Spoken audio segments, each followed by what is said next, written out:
That's not 92, by the way. It's 192. By the end of this year, he'll have played well over 250 matches of darts. He's always been a bit of a workhorse. He's never shied away from the practice board. Doesn't shy away from tournaments either. Yeah, only 20 years old as well. 21 in December. He's one of those, whenever I've seen him, let's just see if this 161 can go as well. That would have been a statement, as we alluded to earlier. Yeah, whenever I've seen Bergh, he always looks a very solid player, but you just wonder whether he's got the credentials to really establish himself over the next 5-6 years or so. 95. Still only young, but hasn't had a tour card yet, and maybe that's a good thing for him at this point. But what isn't a good thing for him is that Wata is 3-1 up, and you know who that is if you're a darts fan.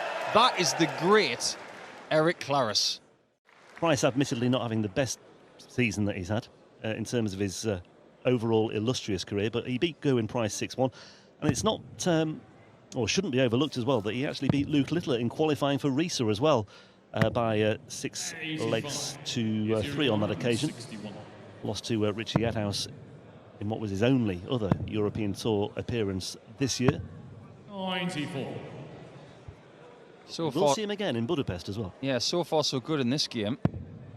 Still looking for his first win on a European Tour stage after losing to Madhouse Richie Woodhouse earlier in the year at that International Darts Open that you mentioned, where he beat Littler on qualifying.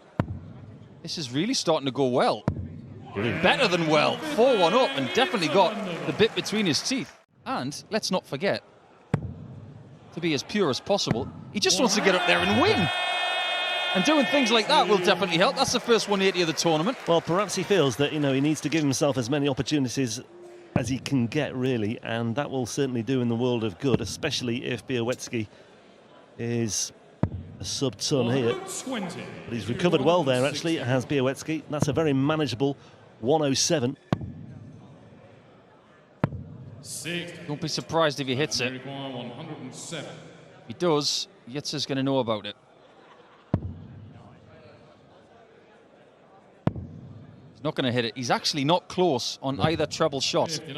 So does Van der Waal get to the double for the match once again? Gets the treble 19. Can he find double 12? Match start number 5 comes and goes for Wata van der Waal. And Bergh now looking at 48 to reduce the arrears once more, getting a little bit closer. Double 16. Big moment this. And it was a little bit congested, but I thought there was plenty of room there, but he can't find a way through. And Van der Waal returns once again, and with his 6th match dart, Wata van der Waal can finally celebrate a first ever win on the European Tour. Which kind of came out of nowhere, and he kind of battled his way through. He didn't play brilliantly, to be honest. Like 89 averages as he stumbled through to the semi-finals. That got him 8.5 grand. That then got him in the Worlds, or was a significant move towards doing it. He wouldn't have been in the Worlds without that run. We can put it that way. There was other stuff he had to do as well, but he did. But then £100,000 in ranking money in the World Championship. That's 108 grand.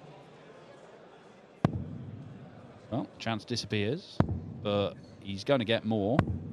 36. Quite bold to go for the treble 16, but when your opponent's not even halfway down from 501, you can kind of do what you want.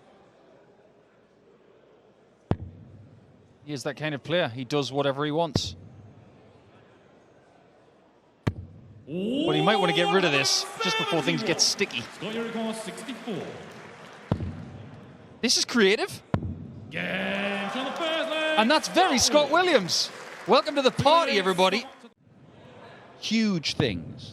Perfect things. That's what he's doing right now. He's on the 9-darter in the second leg of the match. We were tipping, Rob Malarkey and I, that maybe a 9-darter would be hit here. But in the second match of the tournament? How about we find out? 45. Not hit a 9-darter in PDC darts. And he's not going to hit one here. 61. Well, where has this been? Where has it been? that £108,500 that he got from one weekend in Budapest and the run at the World Championship, you look at his ranking right now, he's 32 in the world with 200 grand. That's that. More than half of it is 2 tournaments. Staying on the 16s. And he's going for the double-double again. 32. I wonder if something's clicked in the practice room about double 16, because there's no doubt in my mind that he's going to go 16 and double here. Or is he? Is he going to try and confuse us all now that he's under pressure once again? 48. So for a 2-0 lead, looks a decent guide. Yeah, it's a 14 darter again. Explosive start from Scott Williams, but kind of fizzled out pretty quickly. 94.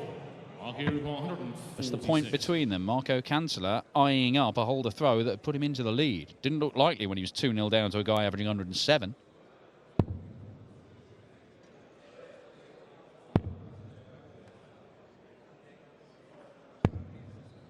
That's a brilliant last start. It makes the next potential shot a lot easier. That is a shot he's going to get.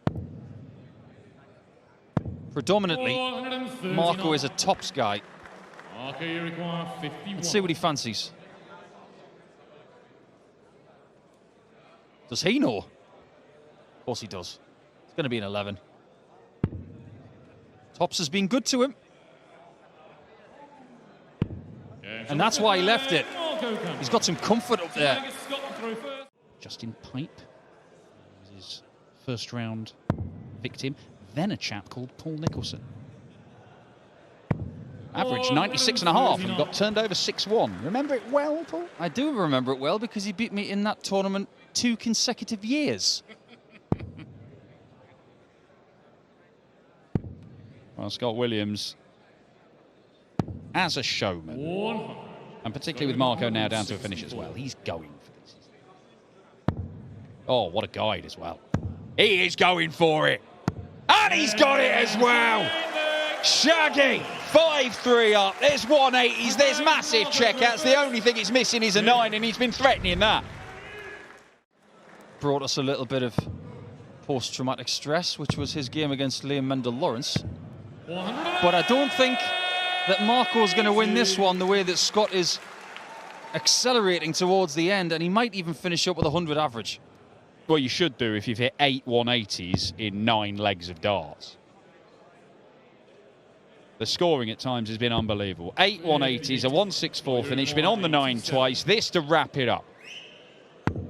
Set up a meeting with Stephen Bunting in round 2. It is an 11 darter. He has closed that game out with 2 legs, one in 23 darts. So there was real interest. There was real sort of incentivization. 97. I did see Jody go and compete at Q School, as did Luke Bergh. It was Andy Barton's, of course, that was the headline act to get through 57. and earn his spot on the tour.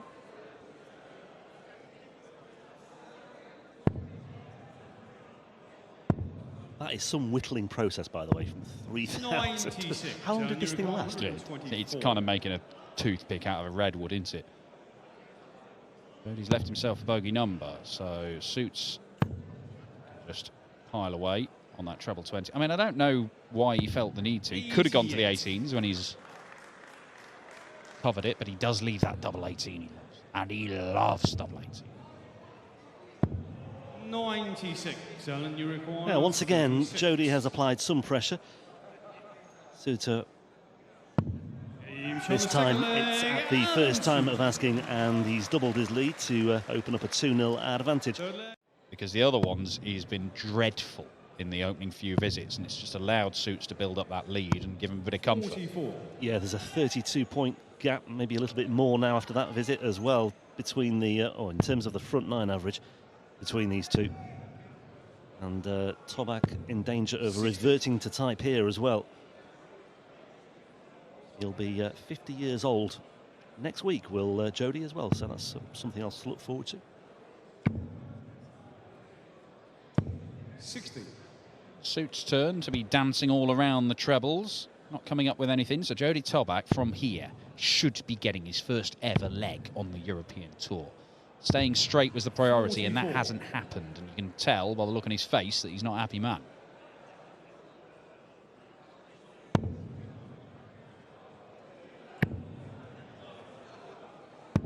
$139. Jody require 136. Say, chance here for Tobak to maybe register this first leg on the scoreboard. That's a horror show in the end, and he's 124. left Souter in pole position, I feel, here. Especially now. Well, he's gone for it. 99. With Tobak on 104, no surprise that he did, but he was just outside the wire on that 25. Needs a treble, can't get it. And Jody Tobak hasn't been able to do it for a whole leg, has he? He started legs poorly and got better. He started this leg well and got worse. And ultimately, he still hasn't had a dart at double. And if this double 8 goes, or the double 4, oh, and they don't, so Jody Tobak will get darts to win a leg. Yeah, and the crowd find their voice once again because they know that this is his first real opportunity in this match, and he has to take it. And he's only got one dart left in his hand, and he's not found the target with that one either. And his first darts at a double, all three of them have gone astray, and Souter steps in looking at a 4-0 lead once again.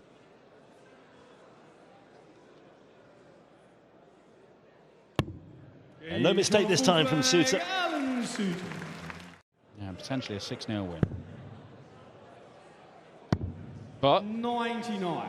as you say, he's only ever beaten a seed once on the Euro Tour. So that's winning a second round game as an unseeded player. He'll go into it against the lowest seeded player in Ryan Joyce, knowing that he's picked up a title already this year, played some of his best darts this year. This is a real opportunity for Alan Souter, and he even got the numbers right in that visit, and that's not always a given with Alan.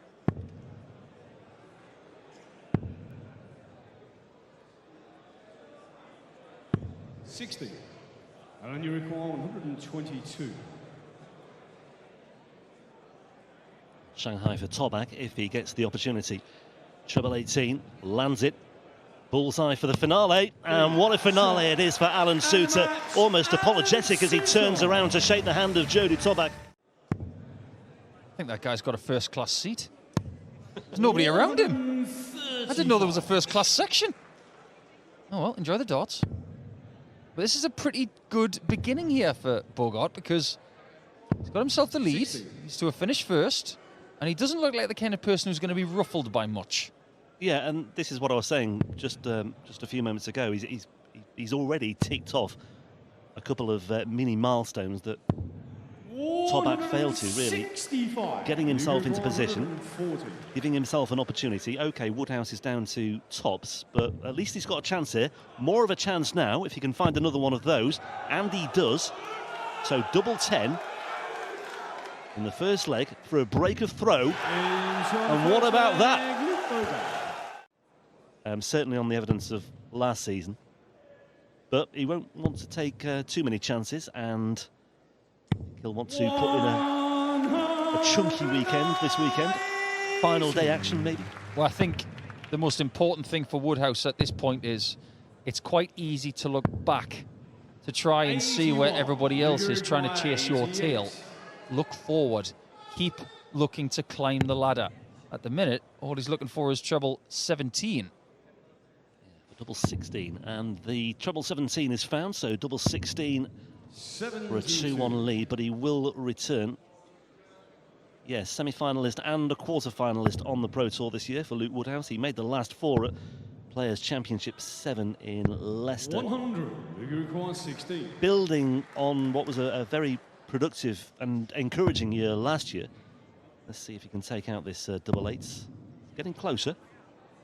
He's got a lot of bed to work with there as well. It was a good first 2 misses, wasn't it, really? Because he didn't really obstruct him in any way.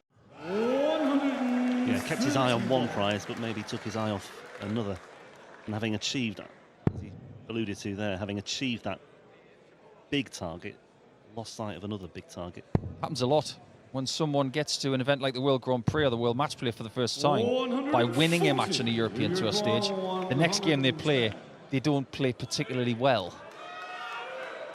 Well, this leg is significant, and this particular visit is significant as well. Double 16. And that is very impressive indeed, because it was significant, because that was the opportunity for Woodhouse to establish a two-leg cushion. We've not had that in this match so far. Now we see back-to-back tons for Bergh as well. Very much in keeping with what he's been doing in the main today. He's just had this occasional wobble on that front nine over the last leg and a half or so, but yeah, he's been consistently, I think, quite strong in terms of his scoring in the early stages of legs. And like I say, his finishing has been pretty strong as well when he has got into position. And there's a ton 40 for good measure as well. In control, on throw, down to a finish first. Well, I have a theory as to why Woodhouse has not left a finish there, because he left himself on 308 and he went 18s with the previous start. He should, in fact, he should have gone for the 18s instead of the 20s. If he'd left 310, it would have been easier to leave a finish. I wonder if he's going to get 6 starts from 176. If he doesn't, it's because of not this visit, not the one before, but the one before that. 140. You require 101. Well, he might only need 4 darts, because he's used those 3 very well indeed. Bergh looking at 101. Treble 19. Double 12. And that was for 4 apiece. And now we have this opportunity where Woodhouse, with what would be his best leg of the match so far, can establish this elusive piece of daylight that he's been craving. And 5-3 it is. Double 18, a huge puff of the cheeks and a big sigh of relief as well for Luke Woodhouse. And already Woodhouse has a little bit of room for manoeuvre with his scoring in this leg as well. There's a 100 to get back on track to an extent, but you feel even now already that the damage has been done. Retrieval from left hand to right hand there wasn't ideal, so 100. what he's shown in this game at a couple of points now is good maturity. Not being comfortable is an opportunity to show your maturity. 81. On the double 16 earlier, he paused. He then took double 8 subsequently. Right there, wasn't comfortable, but is now in a position to win the match. And he's going to leave it handy. 15 for double 16, yep, nicely played. 135. Nice, comfortable throwing for Luke Woodhouse. Bergh can only apply pressure from here. 140. And he's done it, he's down to a Shanghai. You require 32. But Woodhouse may be on course for back-to-back 13 darters to round this off, and that's exactly what he's produced. And the match. And Luke Woodhouse very swift to acknowledge the performance of his opponent, Luke Bergh, who made life very difficult for him in that one, you have to say. Robert's not going to do that today, but if he does make it through to the second round, he'd get another crack at Kian van Veen. You mentioned that 102 average is his highest ever winning average on the Euro Tour, which brought that 7-year wait for a win to an end last week. His highest average on the Euro Tour was against Kristoff in Munich 59. in his Robert, you require 99. first meeting with him, and he still lost.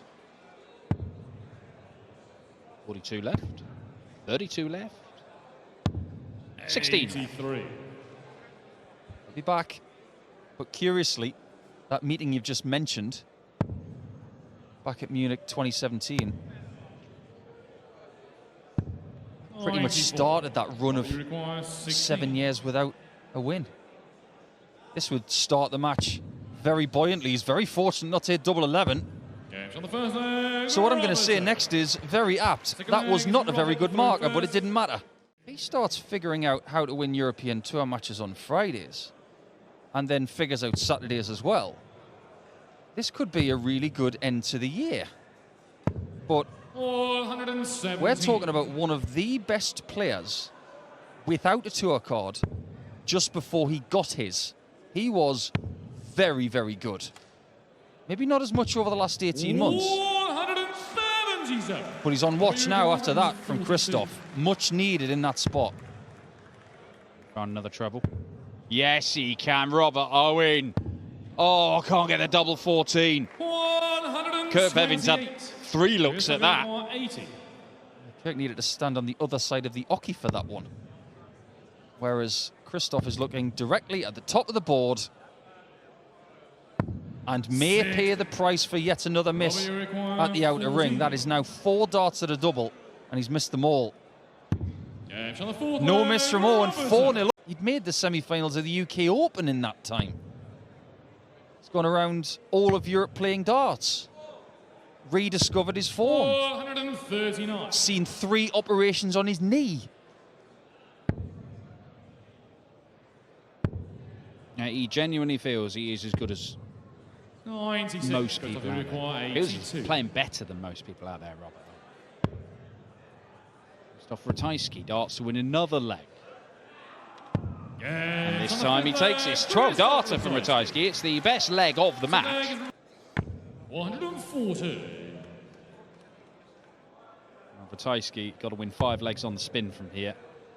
And that looks difficult against Robert Owen today. 140. It's a beatable level that Owen is playing, but 5 legs on the spin is tough. Yet again, Ratajski is finding himself on a finish first. In a leg 81. where he throws first. This is a leg that Robert can afford to lose as long as the next one is comfortable. It's Kristoff's job to make things uncomfortable from now to the end. And that's another 12 darter.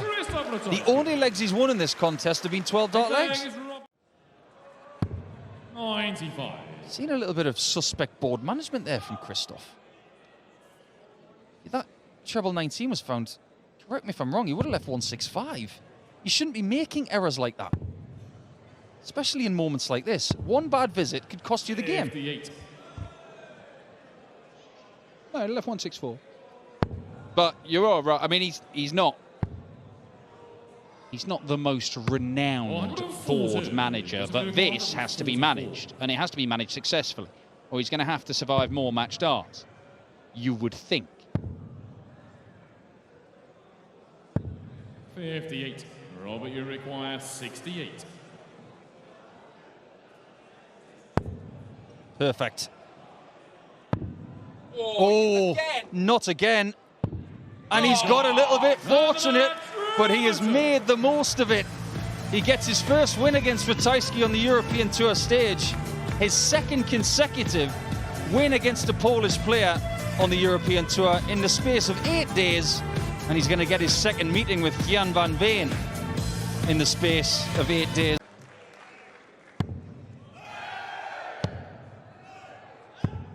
He always gets to his opening game, doesn't he? In the few appearances he's had on the Euro Tour.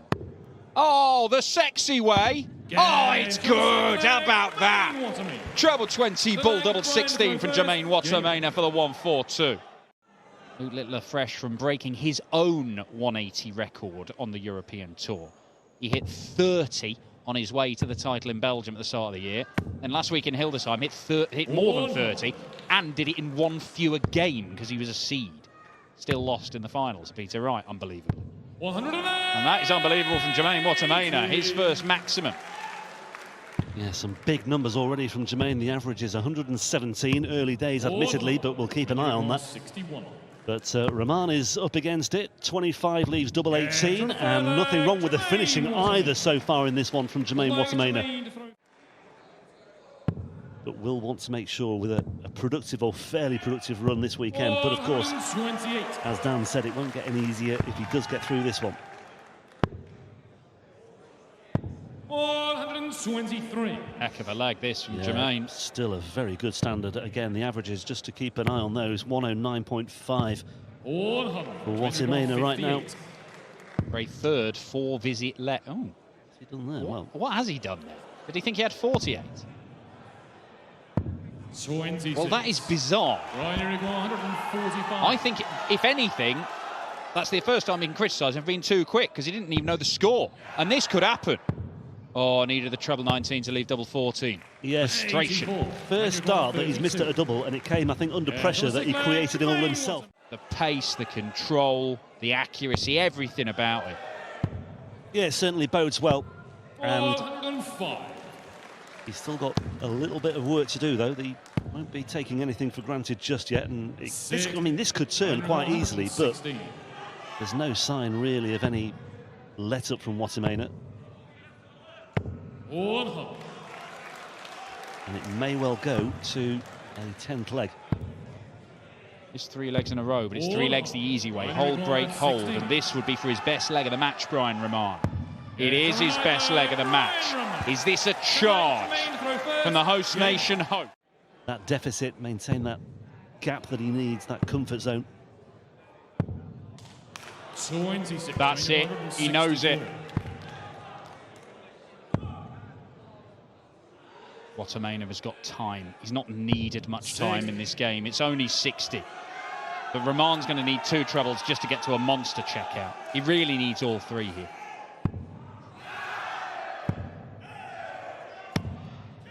Yeah, it's just the 1 in the end. So still Germaine with the opportunity. He gets it, and he's on double 16 again. And this time he's missed it. He's not missed many darts at a double, but he will return.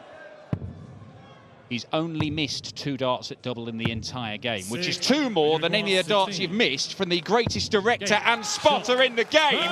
You have seen one of the fastest games of darts and brilliantly high quality. You have seen it all from start to finish, and it ends with Germaine Germaine seeing off Brian Roman with 102 average and 75% on the doubles. If he plays like that, even Luke Littler tomorrow is going to have his hands full. But these guys may look at Michael slightly differently to maybe 4 or 5 years ago.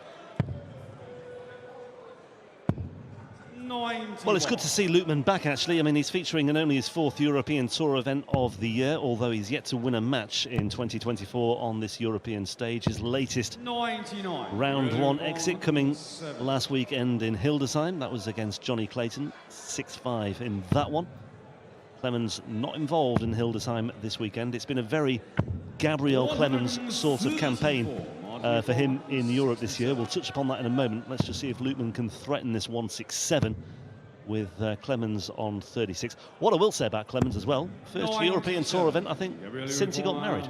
Let's see what kind of effect that has. Mrs. German Giant is in the crowd, as usual. And he's 1-0 up after 3 months, and he has picked himself off the floor. Yeah, I'll just expand on what I was saying as Lukeman rattles in that 180. Yeah, Clemens on the European Tour hasn't really ever truly hit the heights. I mean, he this season has been like a microcosm of his entire European Tour campaigns over the course of his career.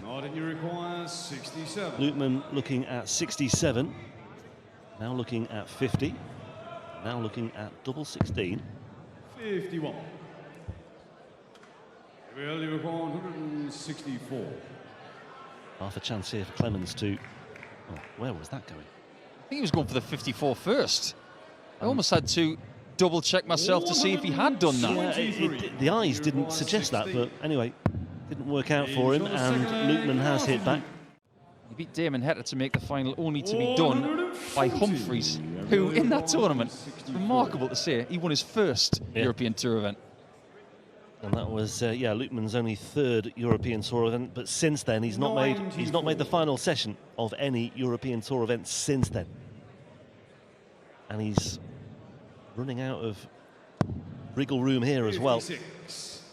The averages are almost identical at this point, but Clemens is getting all the better spots, especially this one. Yeah, I noted it at the time, that missed start at double 16 that would have given Lukeman the break for a 3-2 lead. It's another really good tussle here on Friday afternoon.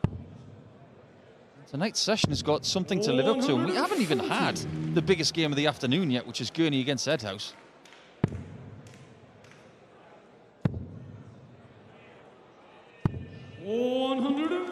Yeah, Gurny impressive recently, wasn't he, in Hildesheim, and of course Woodhouse has had a terrific campaign in the main as well. Makes the ton easier. 100. He puts himself in position, and this is just a little bit easier than 96, because he could find himself on the bull, but it's better than that. It's 2 clear darts at double 12. Has to go to double 6 to wrap up the victory, and he's just inside the wire. Match darts have come and gone for Gabriel Clemens. Lukeman gets the lifeline. As Gabe gets closer, Martin joins him on 5 legs. Finished the last 3 legs in 36 darts. Lukeman's not doing that right now, but if he wins the last 4 legs to win this match, Gabe's going to be sick as a chip. 92. Lukeman knows that he needed a bit more than that as well. Only 6 points behind, but Clemens should get down to a finish first and does so. 100. This is where you dream of hitting that 177. Trouble with the last dart, just to make the next shot, if he gets it, a bit easier. That's an incredible treble 20. 107. Great timing from Lukeman. Pulls a rabbit out of the hat, but will he be able to take advantage? Tops for Clemens, match start number 3. And this time, he drags himself over the line. And in his first European Tour event as a married man, Gabriel Clemens withstands the fight back from Martin Lukeman that so nearly produced an upset, given the state of play. And if we may take that one further, it's participation as well, because Gurny hasn't missed an event. Richie's only missed a couple, which, let's face it, for somebody in his position at the start of the season, that is an incredible effort. Yeah, keeps you in the spots where you don't have to qualify, or if you do have to qualify, you're very high in the reserve list, which has helped Richie out already this year. It gives you opportunities. I'm sure we'll talk about this more this weekend. I was listening to the weekly darts cast this morning, and they were talking about Peter Wright's win in Hildesheim. I think that it could come to be that is the weekend we talk about, well, Peter Wright got back in the winner's circle and got back to winning ways, and he's brilliant at the Grand Prix or the Worlds or whatever. He may not. I reckon he almost certainly wouldn't have had those opportunities were it not for the change in the qualifying criteria. That might have saved Peter Wright's career, the change on the Euro Tour this year. Great point. Whether that still puts more positives than negatives, it's your view. You choose. Richie Woodhouse choosing to go 2-0 up on double 16, or at least he's trying to. And does. Excellent start from Madhouse. Gurny first to a finish makes a change in this game. However, Woodhouse with a 2 treble visit will get to a better one, and the way he's finishing might be a problem for Super Chin.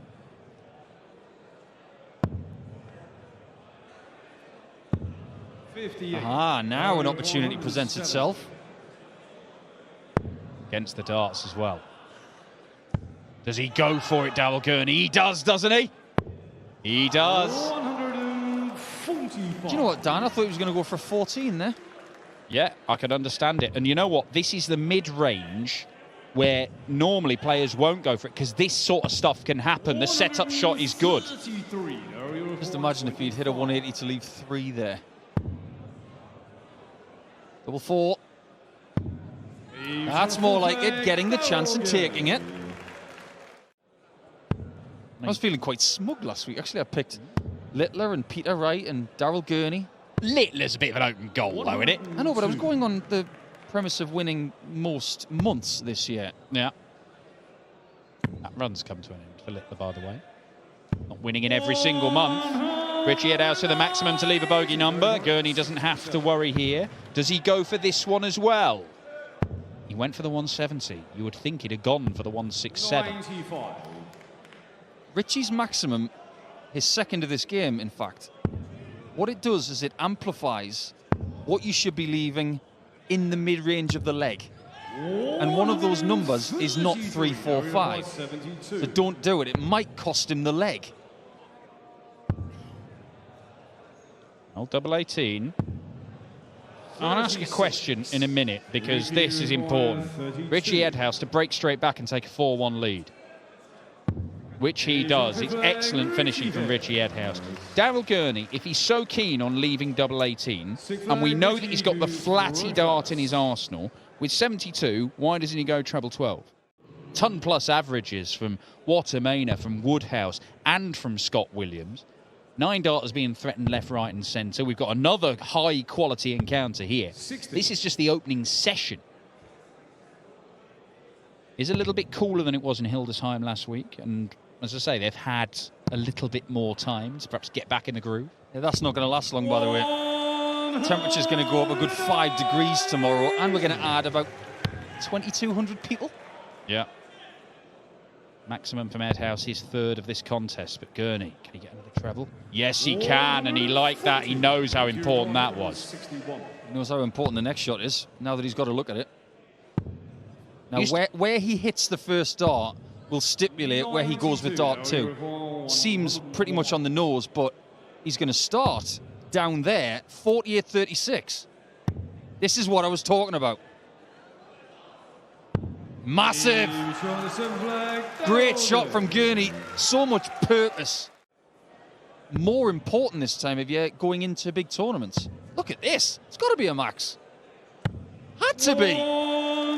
All he needed there was great rhythm, good release point, and Bob's your uncle. It is number 5 in terms of 180s for Richie Woodhouse. This is a good Darrell Gurny. 97. And Richie Woodhouse has been a little bit better than him.